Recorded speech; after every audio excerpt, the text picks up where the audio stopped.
Ray Hunter, or Cobra Man, who extracts venom from snakes and sells it for research. To build up his tolerance to bites, Ray self-immunizes like Steve, but his work with snakes nearly sent him to an early grave. I started self-immunizing back in 1991 after my first venomous snake bite, which was a canebrake rattlesnake. I decided to self-immunize because I work with so many different venomous snakes, large quantities of them. At any given time, I may be working with up to 300 venomous snakes. Normally, he stands right up and puts on a good show, but I think I just woke him up. For Ray, self-immunizing is an insurance policy. He believes tiny doses of venom over time will limit a severe reaction if he's accidentally bitten. He got the name Cobra Man because of the venoms he injects. What snakes are you self-immunizing with? What snakes I'm using 9 different venoms. I'll attempt to give them to you from memory. I'm using the king cobra venom, Indian cobra, monocle cobra, Cape cobra, Egyptian cobra, black mamba, West African green mamba, coral snake, and boomslang. You got it. That's nice. I win a cookie. Congratulations.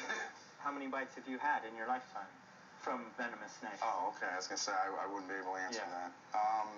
I've only counted 44 bites. The eastern diamondback rattlesnake is your worst bite? That was by far my worst bite, yes. There was a particularly large eastern diamondback for this area.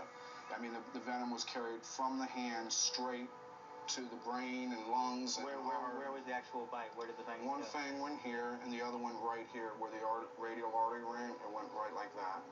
The moment he was bitten, Ray jumped in his car and headed for the hospital. He made it to the hospital, but collapsed in the parking lot. His vein. I woke up 5 days later in ICU. Were you in a coma? I guess you could say that. We were doing everything we could to keep him alive at that point. Breathe for him, make his heart beat for him, keep his blood pressure up for him, try to feed him, all of those kind of things for a long time.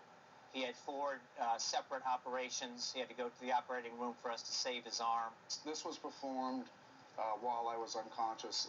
From what I understand, it's an 8-cut fasciotomy. You got 2 here, the carpal tunnel release, a cut there.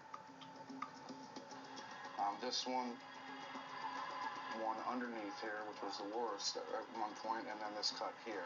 The fasciotomy is an operation where they open the skin because the pressure in the arm or in whatever extremity is so tight that it actually cuts off the blood supply because the pressure in the arm is greater than the blood pressure. Once they relieve the pressure by cutting the skin, blood can flow through so that the muscles and the bones and the skin and all the rest of the tissues remain viable. It's a very serious operation. And you're operating on somebody who's very sick. Somebody who's in a coma, somebody who's been envenomated, somebody who's on dialysis, full life support, and now you have to do an operation on this person. It's tricky stuff. Now fully recovered from his bite, Ray has returned to work and to his self-immunizing. Steve has traveled thousands of miles to try coral snake venom. It's one of 9 venoms Ray mixes for envenomation. But Steve's not immune to coral snake venom, and Ray doesn't believe the risk Steve is taking is worth it. Drop for drop, it's 2.8 times more toxic than cobra venom, this stuff that we just did. A drop of coral snake venom would be like almost 3 drops of this. My question to you is, why would you want to inject coral snake venom? I'm just kind of interested in working with, something that's more neurotoxic and just seeing how my body can cope with it. While there may be benefits of self-immunizing with different venoms, there also may be, hazards to it too. So you have to ask yourself, does the risk outweigh the benefits or vice versa? Well, yeah, it does to me. I mean, that's what I've been doing. I sincerely believe that over the years I've been almost exercising my immune system. I really think that it is And it does possible. pique your immune system. Yeah, it does. And I'm going to find out more results from the immunologist, but that's what they're looking at. That's what I'm really interested in.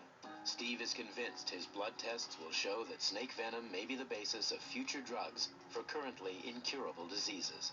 Ray, who injects purely to be immune to snake venom, is not so sure. I understand that Steve and other people are interested in doing it for the potential medical benefits of it. But again, as I explained to Steve, you know, these are unknown, they're not proven. You know, if somewhere down the road we prove that injecting king cobra venom in us is going to make us healthier and prevent cancer and all this stuff, great, you know, then do what you want to do. But just on the supposition that it's going to, or that it could, or might, I wouldn't rush into it. But Steve is about to ignore Ray's advice. Tomorrow morning, he'll inject coral snake venom for the first time.